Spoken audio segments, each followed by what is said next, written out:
Okay, before I get into the episodes of the week, I do know that the the spring Kaminari Ichigo movie has popped up raw on the net. As a reminder, I am not watching it. No, I do not care of its contents. No, I don't want to see it subbed. It's on my blacklist. Anything in Shoujo has going forward is on my blacklist. I don't care if it actually is good or not. I've been burned too many times. And frankly, everyone has said, I shouldn't say everyone, most people have said all of the Tyson movies were good upon first introduction, and I've been like, no, and that was my impetus for doing most of my reviews, and now, with time settling, yeah, most people now say they suck, so a lot of it is often hype at the immediate, us getting it over here when others that see it in the theaters, I'm once again direct everybody at Garage Heroes, vlog on it. They were kind of joking, but yeah, they addressed most of the things I generally find wrong with Shirokura-helmed projects, which I'm going into right now with Zyuohger and all that. So, I've been down this road before. I swore I wouldn't do it again. I'm keeping to that promise. I mean, I'm already going to be collaborating with Zeltrax Millennium next year on addressing Amazons, so I'm already technically breaking that promise since that's a Shirokura-helmed project, and I'm actually going to be watching it.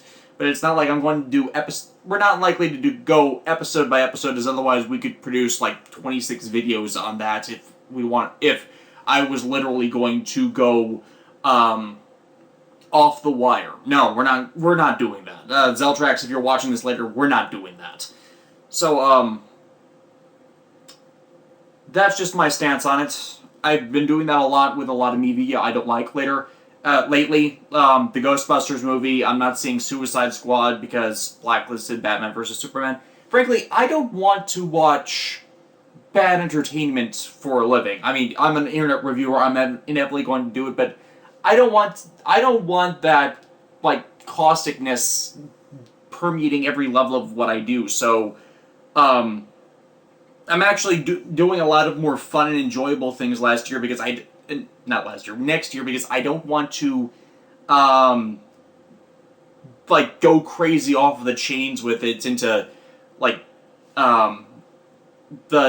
don't want to become the next Spoonie Hates Everything guy, because that's not, I watch this stuff because I enjoy it, is essentially what I'm getting at, and, to segue into, actually addressing this week's episodes, Zyuohger was once again fun in introducing its next new cast member, Bangray, who is a mega beast hunter by his own description, and I find that amusing because there's this, what was their name? There's this old fan subgroup called Mega Beast Empire. I believe that's their name. I'm actually typing that in right now. Mega Beast Empire. Yeah, Mega Beast Empire. We saw giant monsters and giant hero accessories. And they are currently... Oh, wow. They've completed the Metal Hero series just beyond through episode 30. That is completely off topic. But, I like this guy. He kind of has a... he has these, front pipes on his face that looks like tentacles, so he has kind of a, Cthulhu-esque bent to him, which makes, especially with how all of his armor is segmented in kind of a mix of bat-like wing shoulder guards, and then the rest of it seems to be, coursing waves, so it totally gives off the Eldritch Abomination in simpler monster form thing, so it's really an awesome design. I'm looking on the Sentai Wiki right now. Somebody noted that his design bears a strong resemblance to Bacchus Gill from Go Busters vs. Gokaiger, and also Sir Crawler from Flashman. Wasn't Flashman's enemy the Mega Beast Empire? Arsenal vehicles. No, their enemy was Reconstructive Experiment Empire Mesh.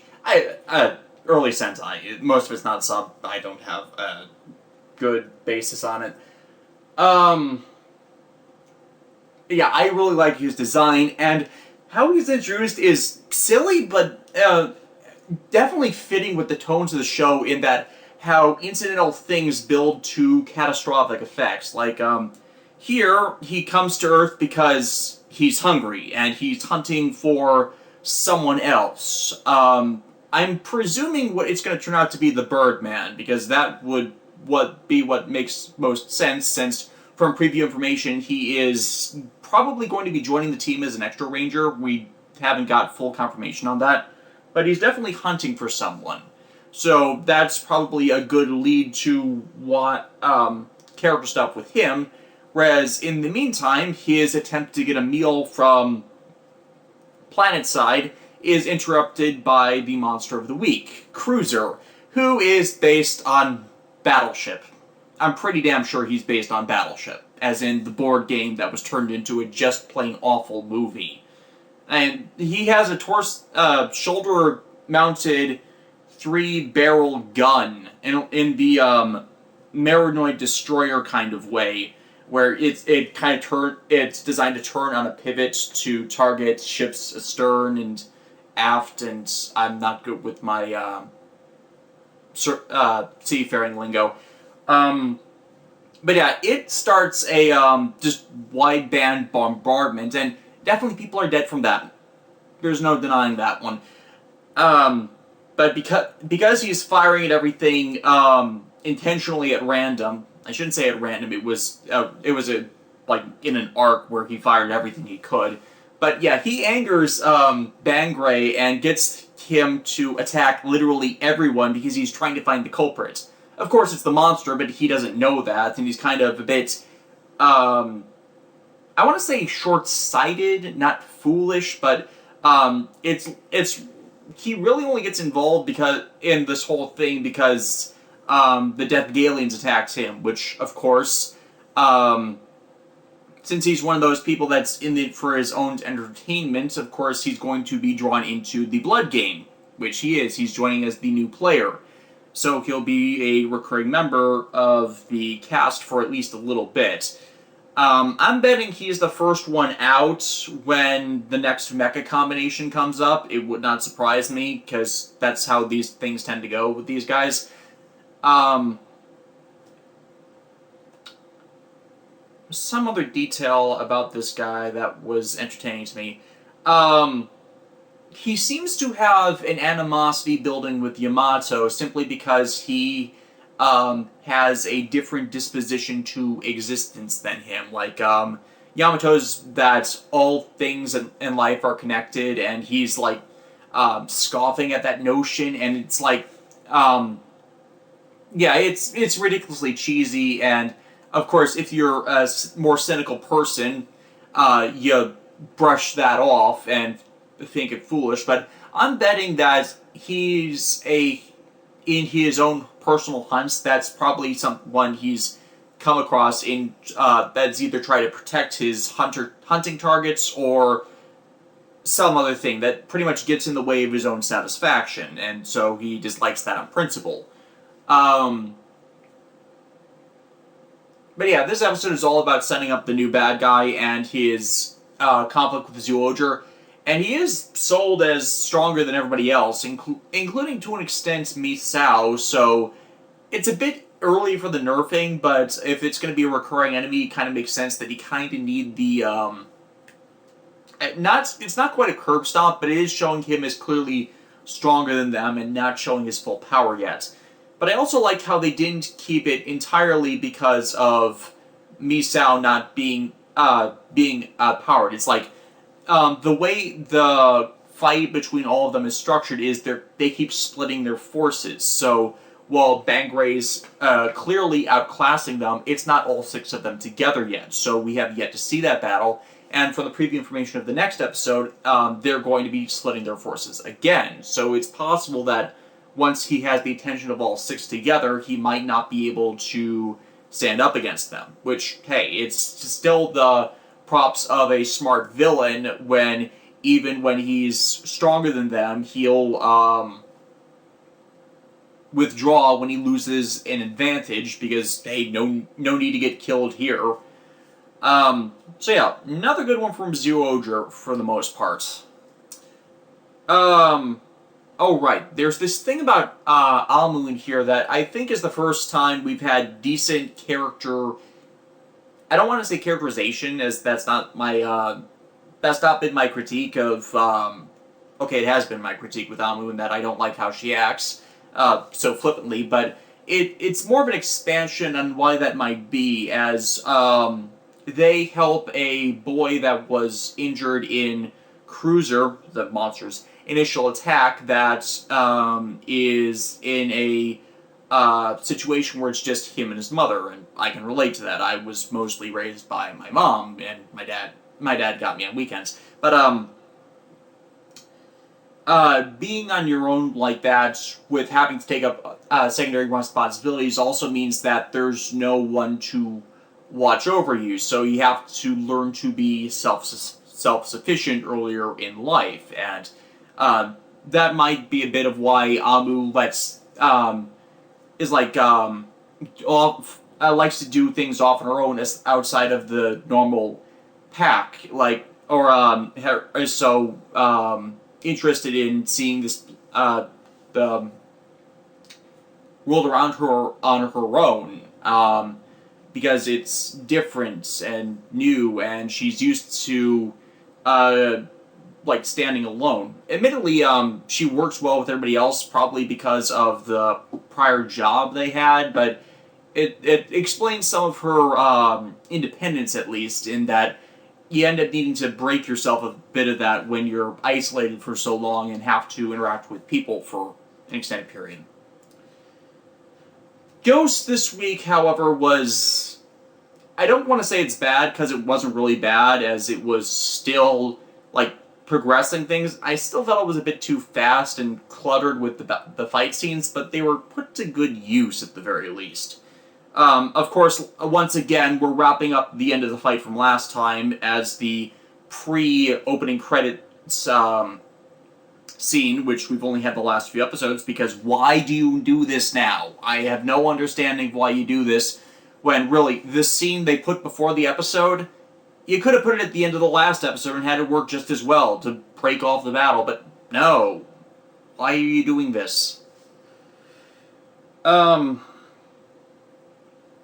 yeah, they withdraw from battle with Adele again, for a short scene of, I don't even know what to call it, reconstitution. Explaining, of course, the whole Makoto clones thing. Finally we get an explanation for that, and it's apparently because of the Deep Spectre icon calling on the same power as the Ganmaizers. So they think, it's not a definite on that, they think that the Ganmaizers are just cloning Makoto the same way as they turned themselves into clones of Adele or something, except what are the clones? They haven't explained that yet, and they kind of need to, but either way, it's incapacitated Makoto from the strain of them drawing it out of him. Actually, that might be what it is. Since they say the Deep Spectre icon is connected to that cloning, maybe every time they create a clone, they're drawing out Makoto's life force to even do that, and it's being done through the Deep Spectre icon. So the only way to defeat the clone is to fight it as normal Spectre. I don't know. I'm just guessing at this. Because everything else thus far has been kind of straightforward in Ghost if you actually took a minute to think about it. I mean, here we have Sage revealed to actually be Magistrate Edith. I mean, we kind of saw that the second we saw him introduced, that it was more than likely going to be that reveal, because, come on, it's so freaking obvious. As in the second fight, Adele tries to get to defeat Takeru. Alan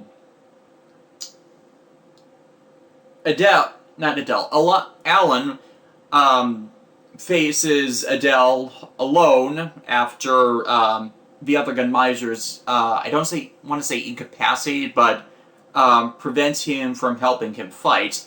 So Alan's injured and trying to reason with his brother, who fails. And then Takeru is injured because he has to take all these blasts so as Alan's not killed from Ganmaizer fire. So now he's down, and then Edith comes in, with his ultimate form, transports them to safety, and his icon breaks. So then he comes back, and he was in such a rush to come back that he came back using the form he uses to pretend he's Sage. Yeah. This was absolutely ridiculous, and yet, it's not exactly in character for Edith, but it's in character for Sage, meaning Sage is likely the more expressive, true self version, whereas Edith is the professional Ganma version of iteration. He was acting as this emotionless jackass because that was what was expected of him in that state. And now he's a bit more expressive. And I would prefer it, honestly, if he stuck with the Edith voice. And I know it's kind of an odd thing to not have Sage acting like a goofy moron, but, I don't know, maybe not full on, maybe more softening, because doing with the Sage voice now, when he's supposed to be Edith, in reality, it's just odd to hear it like that, especially since it's kind of a whiny baby voice. Yeah. Even Sage wasn't like that all of the time. He had his boisterous moments, too, that kind of alluded to Edith when I'm looking back on it. It's just that doing it all the time seems inappropriate, I guess. But yeah, he also tells them that he has no idea what's going on with Takeru for real, and he hasn't known since his father reset his time 80 days ago. So, beginning of the series, 12th episode, all of that has been off the rails and him trying to figure out what the hell he was going to do to fix this. Presumably, he wanted them to gather the icons, go get the wish, revive Takeru, and then worry about the whole Ganmaizer thing. Whereas he used it to save Kanon when really he was kind of an idiot with that and the whole saving Kanon thing, because all he needed to do was break the icon she was in after and recover her body to get her out of the Gamma world, which they ended up doing with Mikoto. So really, this is kind of stupid. Now I'm kind of questioning what the whole Great Eye thing was and how it reconstituted her body, or if it just transported and fused them back together, or whatever. Actually, that could explain the Ganmaizer obsession with Takeru and how he's already communed with the Great Eye in a compassionate sort of manner, so his compassion is what they're trying to recapture to, in turn, reconnect with the Great Eye or something. I don't know.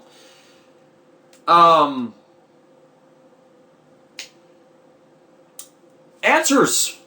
I like answers. We got answers here.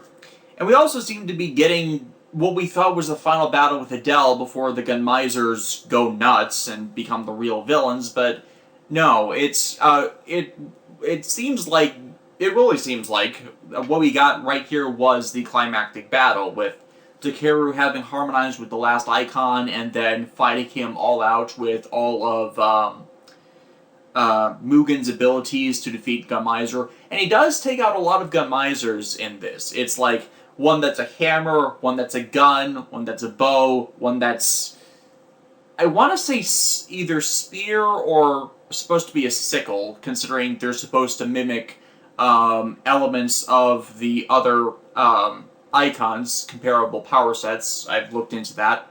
He also destroys the wind one and the earth one, so that's like all but 3 down, I think. I might be 1 or 2 off on that, considering I was also 1 or 2 off on the Ganmaizer count, but yeah, they're almost done with this, and they're at 6 to 8 episodes. The show is going to conclude so XI can start in October, so we're definitely in the end game, and next week is a filler episode.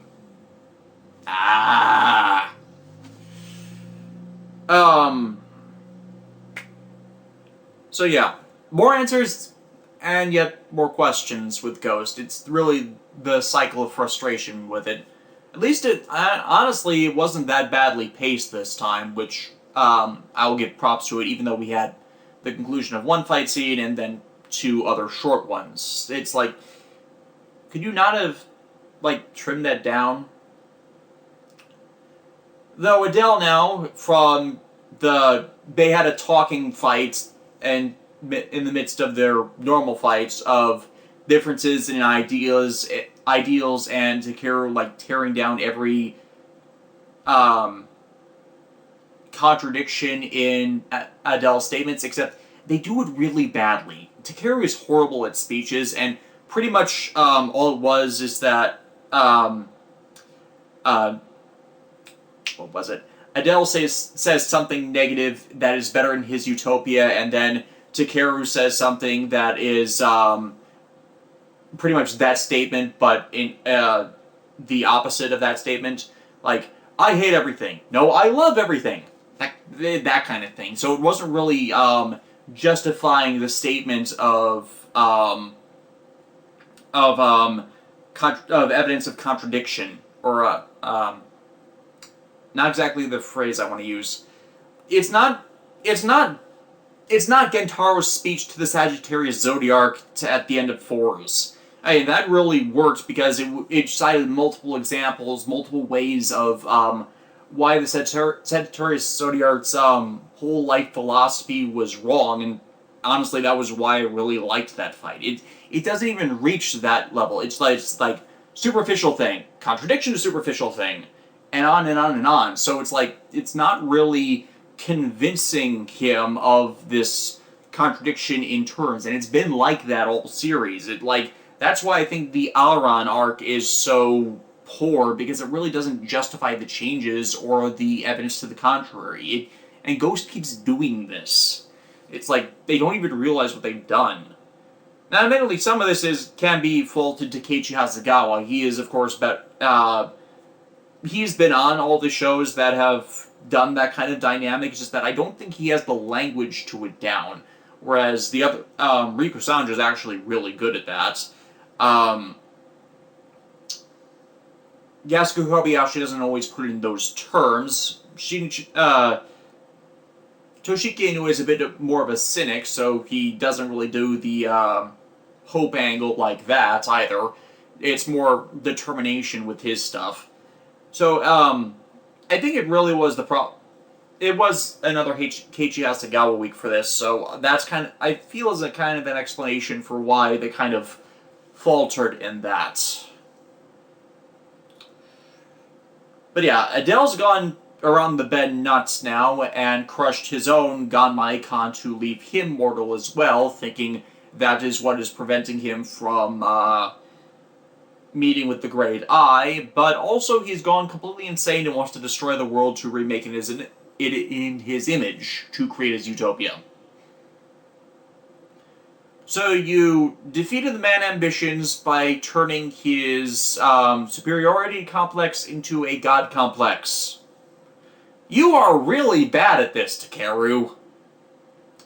But honestly, though, it wasn't that bad an episode. It's repetitive and redundant, and you've seen it done better elsewhere. But it's not really anything to rage at. This weekend, up on Dailymotion, is the next Zyuohger video. I will be getting into why I feel, leaving Bride with the death time limit is a mistake in Zyuohger, and kind of, crippled the antics they could have pulled with him to advance everyone else's character. Got a few other things in the pipeline. Watched Garo Makai Senki, liked it. We'll kind of address that in October, because that is part of the October reviews.